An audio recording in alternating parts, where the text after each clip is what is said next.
Guys, আপনাদেরকে আজকে বিখ্যাত তিনটি ধরনের হাতিয়ার দেখাবো যেগুলো বাচ্চাদেরকে তার মারা মারে। দেখা যাক গাইস।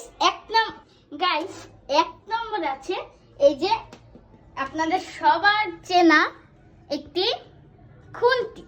এই খুন্তি দিয়ে মামনি যদি রান্নাঘরে থাকে আর মামনি যদি চচ্চড়ি রান্না করে এই খুন্তি দিয়ে, তখন আমরা যদি কোনো অন্যায় কাজ করি তখন মামনি কি বলে শোনেন?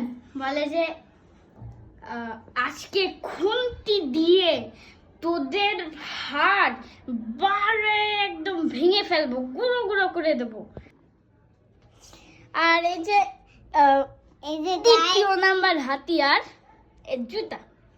মামনি যদি ওয়াশরুমে থাকে তখন বলে যে আমরা যদি গ্যারেজে, এই যে আমাদের এখানে গ্যারেজ আছে, এখানে যদি আমরা চিল্লাচিল্লি করি তখন মামনি বলে যে এই তোদেরকে আজকে তোদের এই জুতা দিয়ে বানিয়ে একদম মুখটা বাংলার পাঁচের মতন করে দেবো। হলো 3 নাম্বার হাতিয়ার। এই যে ভূত, আমাদের ভূত তাড়ানোর হাতিয়ার। মানে পুরো ঘটনাটা বলি।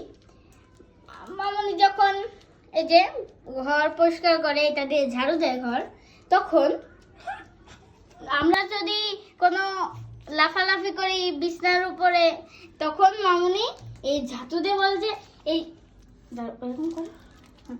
ঝাঁটু দিয়ে বলে যে এই ঝাঁটু দেখছিস, এটা দিয়ে তোদের মাথার ভূত তাড়াবো আমি।